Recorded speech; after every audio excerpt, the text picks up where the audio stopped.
Well, hello and welcome back to the Andrew Eborn Show, where my guests again are the wonderful Martin Williamson and Dawn Parry. How are you both doing? Hello, very good, thank you. Martin, how are you?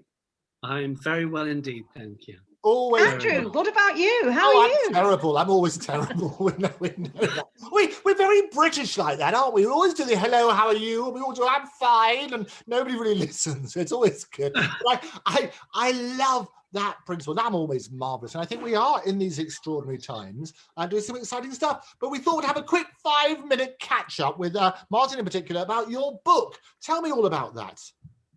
Well, I wrote it in the first lockdown. It'd been whizzing around in my head for about 20 years, and I was always putting it off, finding excuses not to do it. So when we were locked down back in March, I thought, well, I've got no excuse. I'm here at home.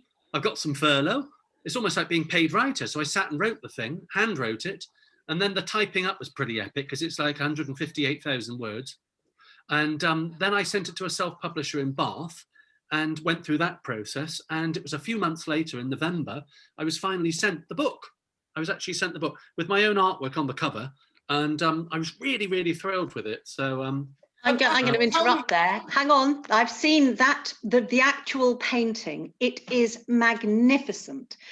I don't suppose you've got it handy, have you, Martin? On the wall over there, but you might be able to see. But the actual painting, it's enormous, and it's the fine detail throughout it is superb. It must have taken you an age to paint it, and I'm thrilled you used that as the cover of your book. Oh, thank you. Well, I think it might prove that I'm a little bit OCD with with all the fussiness in these drawings, but it was a crazy house in my imagination.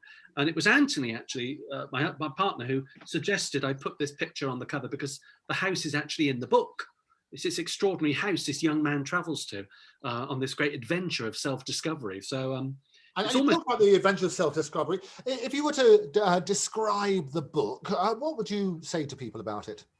It's like it's Lord of the Rings, but better dressed. No, sorry. I think Noel Coward might have given me that, or Oscar Wilde, because Oscar Wilde loved his clothes. So it's very much, it's a sort of fantasy adventure. There's lots of comedy, there's lots of light, lots of dark. It's all about the unseen world as well. Really, it's this young man trying to find the courage to be himself, to live in his truth. But on the way, of course, he's under a constant assault from all sides, from entities and organisations that wouldn't benefit from him being awake because they'd no longer exist. So if you stand in your truth, you stand in your light. These people who are constantly trying to keep you in fear, that they can feed off of your fear. If you're in competence and light, then they cease to exist because you're not giving them your energy. You're not giving them what they want unwittingly. So I'm not sure if that sold it, but there we go. Well, there you go. Fantastic. And people, how can they get hold of copies?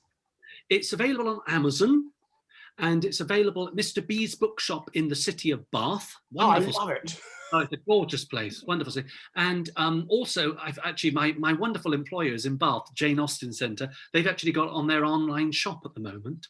So I've been sending lots of emails off to different bookshops. Of course, I've not heard much back at the moment because we're in this third lockdown. So I've just got to learn that thing, which is patience. Which is always creative people because we want it immediately. Yeah. But I think it's... What would you say to other people who are possibly thinking of going down the same publishing route as you've gone down? Would you say, yes, go for it? I think if you really want to see your work in print, then go for it. Because it was a wonderful process, and they don't... The nice thing about the self-publishing, they keep your writing as your writing. They'll make suggestions to you and they'll help you with the structure, but they won't it's not as if they're going to edit it. You can get it professionally edited. But with the basic self-publishing, if you want to do it, go for it, because it's a lovely feeling. Okay. Even if nobody buys one, I sort of think, well, I've written a book, you know. Oh, well, but the marketing thing, I'm sure that you can get on top of there. Now, there's another little thing that I'd really like to know as well. The way that you've written this book now, and it's a fabulous book and all about somebody's personal journey. What was your personal journey? Because obviously when you explain it, when you're talking about it, it's now making me think, here's a man who's had his own difficulties and his own very personal journey, and an openly gay man in your adult life and so on, and obviously... Really, you don't think anybody's noticed, do you, my dear? Darling, of course not. So, but what made you feel, how did you discover yourself? And I know it's a very different story to many other people's, because you knew quite early on, didn't you, in your life? I did, and I was absolutely terrified. I've got to be honest, I was absolutely terrified. I really thought there's something wrong here. I genuinely, because I was living from the outside in. So, of course, I was listening to what I was hearing in the school playground, and what my younger brothers, I've got 3 younger brothers, they were saying, not about me personally, they never targeted me with anything. And of course, so I kept everything, it was almost like a kettle with the lid firmly held on, so the steam can't escape. So I hid it for many years because I was very frightened, if I'm honest with you, and it was not easy. But it's different. Speaking of kettles and steam blowing, when did the whistle suddenly go? Well, I think I knew, I had a funny feeling about the age of 11. And I thought, oh my God, this isn't quite the ticket. Why am I feeling like that? I actually did. I was 11 years old. Oh God, blimey, I remember that years ago in the school playground. And I thought, no, this is something that I can't, nobody can ever know this. This is scary. I was very frightened. I'm thinking, why is my mind doing this? Why is it thinking like this? This isn't quite, And then, so in my teenage years, I was able to hide it away for many, many years. And it was only in my late teens that it started to rear its head again. And I thought, oh, this is too much. How do you, because I thought, is there some way I can not be like this, but to have an easy life, But you cannot change who you are, you just cannot alter it. And of course, unlike many people, whether they're gay or straight, you didn't go and have relationships either, did you? No, I was absolutely petrified.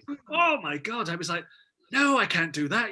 I was literally, talk about in the closet. I mean, the door was locked, it was padlocked, there were chains around it, that door was not going to open. Come hell or high water.